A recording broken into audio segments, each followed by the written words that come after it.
Okay, let's jump right into this explainer of DepEd Order number 014. This is a genuinely groundbreaking policy out of the Philippines that is fundamentally redefining how schools handle crises.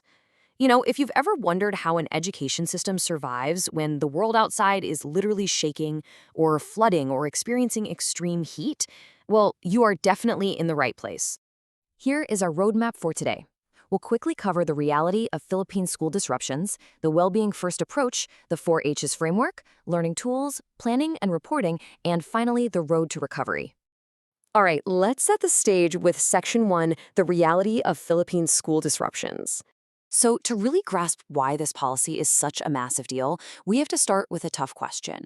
What exactly happens to a child's education when their everyday world is suddenly turned upside down by a disaster? Well, looking at this list, you can see the region constantly battles a whole host of hazards. We're talking super typhoons, extreme heat pushing temperatures past 42 degrees Celsius, volcanic eruptions, armed conflicts, the whole spectrum. Trying to maintain continuous learning in these conditions isn't just a minor administrative headache, it's a staggering logistical challenge. Schools are literally on the front lines here, making a standard one-size-fits-all curriculum completely impossible to maintain year-round. And that harsh reality is exactly what birthed Section 2, a well-being first approach. Look at this stark contrast right here. Historically, learning continuity usually meant forcing the curriculum forward at all costs, no matter the stress it caused. But this new Education in Emergencies, or EIE framework, flips that completely.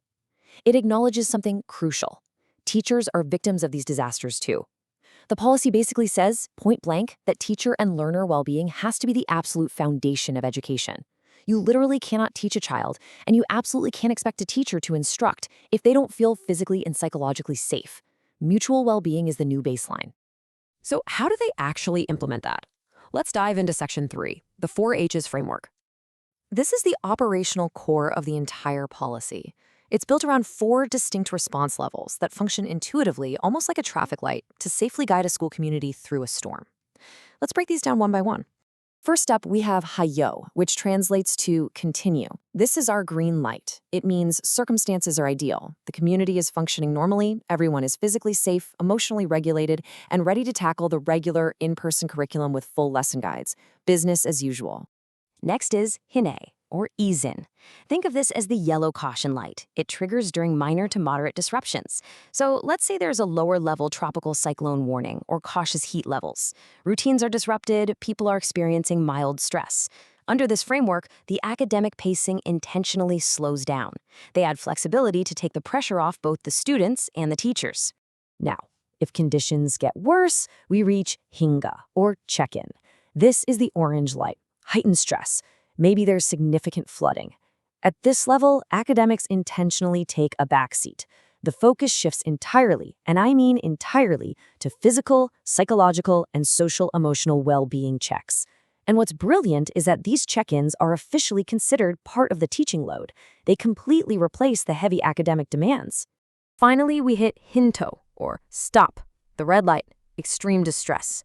If basic safety is compromised, or families are displaced due to a massive earthquake or conflict, all academic learning is completely halted. Full stop. The only things that matter here are protection, emergency response, basic survival, and psychological first aid. Moving right along to Section 4, Learning Tools and Materials. This matrix is a game changer. It takes a massive, dense appendix and distills it into automatic operational shifts. For instance, if the heat index hits, say, 33 to 41 degrees Celsius, the school automatically shifts into the orange Hinga level. An earthquake hits intensity V with extreme damage. Boom! Straight to the red Hinto level. It completely removes the guesswork for administrators in the middle of a crisis. And to actually make these shifts happen, schools rely on a highly adaptable toolkit. During that yellow Hinay phase, teachers might pivot to broadcast materials or digital modules. When it escalates to orange, they switch to low-demand packets and specially designed family kits so parents can support their kids at home. And in the red phase, the only tools on the table are check-in guides and mental health and psychosocial support protocols. All of this requires serious preparation, which brings us to Section 5, planning, reporting, and decision-making. When the unexpected happens, school heads don't just wing it. They use a very specific 4-step decision tree. First, are they physically safe? If no, stop. If yes, check stability. Is there time and space to learn? If no, check in. If yes, check readiness. Are teachers too stressed to teach? Finally, they gauge the level of disruption to rapidly figure out exactly which of those 4 traffic lights to activate. And remember, these contingency decisions are actually mapped out proactively every single year. Schools put together a highly localized Learning and Service Continuity Plan, or LSCP. They even consult local knowledge, like speaking with Indigenous community elders about historical disaster patterns, just to make absolutely sure they are prepared and never caught off guard. Once a hazard does strike, the system scales up fast. Administrators have exactly 12 hours to report their status into a centralized EIE dashboard. Reporting things like class days lost, damages, and resource needs instantly activates government support networks, letting the central office send help exactly where it's needed most, right away. All right, let's look at the aftermath in our final section, Section 6, the road to recovery.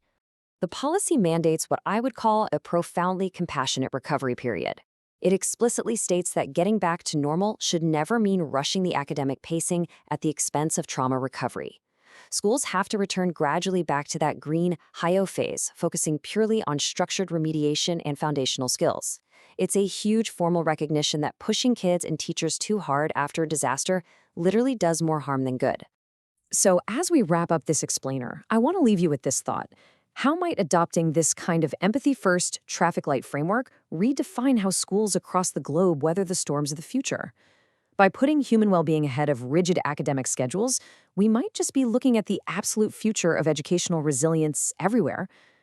Thanks so much for joining me today, and keep seeking out the structures that help make our complex world make sense.